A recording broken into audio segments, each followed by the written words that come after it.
Brought to you by Agilus Diagnostics. Health test की बात आती है तो मैं भरोसा करता हूँ India largest diagnostics company Agilus diagnostics. खुद को टेस्ट करते रहो।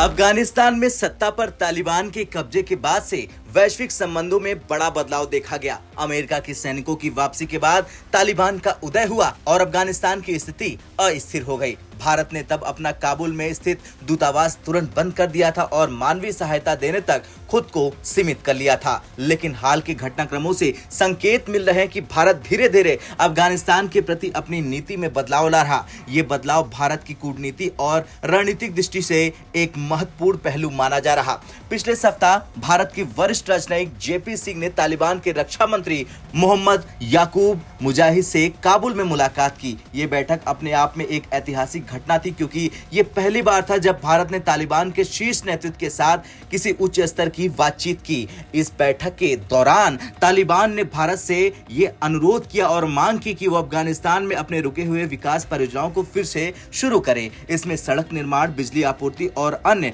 आधारभूत परियोजनाएं शामिल हैं, जो तालिबान शासन से पहले भारत के सहयोग से चल रही थी। तालिबान ने न केवल विकास कार्यों को फिर से शुरू करने की मांग की, बल्कि भारत से अफगानिस्तान के प्राकृतिक संसाधनों में निवेश करने का भी अनुरोध किया।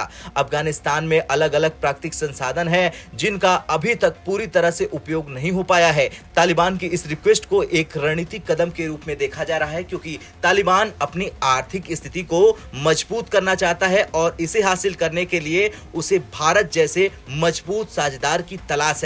भारत के लिए तालिबान के साथ बढ़ते रिश्ते कई तरह की चुनौतियों और अवसर प्रदान करते हैं, क्योंकि तालिबान का मानवाधिकारों का रिकॉर्ड बहुत खराब है और इसके कारण दुनिया भर में उसे मान्यता देने को लेकर विरोध है। इसके बावजूद भारत के लिए अफगानिस्तान में निवेश करना उसके रणनीतिक हितों के अनुरूप हो सकता है। चीन और पाकिस्तान पहले से ही तालिबान के साथ कूटनीतिक संबंध स्थापित कर चुके हैं और अफगानिस्तान में भारत की बढ़ती उपस्थिति इन देशों पर एक सामरिक दबाव डाल सकती है। तालिबान ने हाल ही में मुंबई में अपने अस्थायी काउंसलर हाफिज इकरामुद्दीन कमील की नियुक्ति की है, जिससे भारत में रहने वाले अफगान नागरिकों को काउंसलर सेवाएं मिल सके।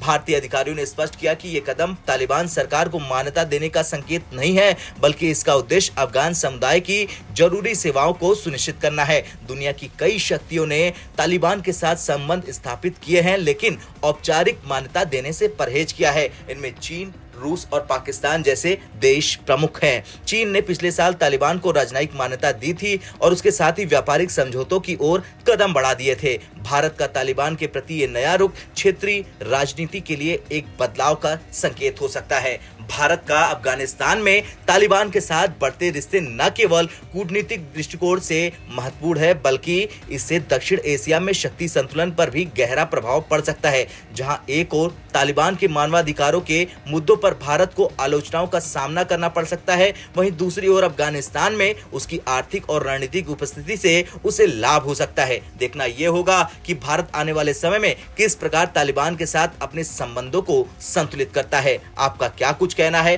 कमेंट कर जरूर बताएं। ब्यूरो रिपोर्ट, भारत तक।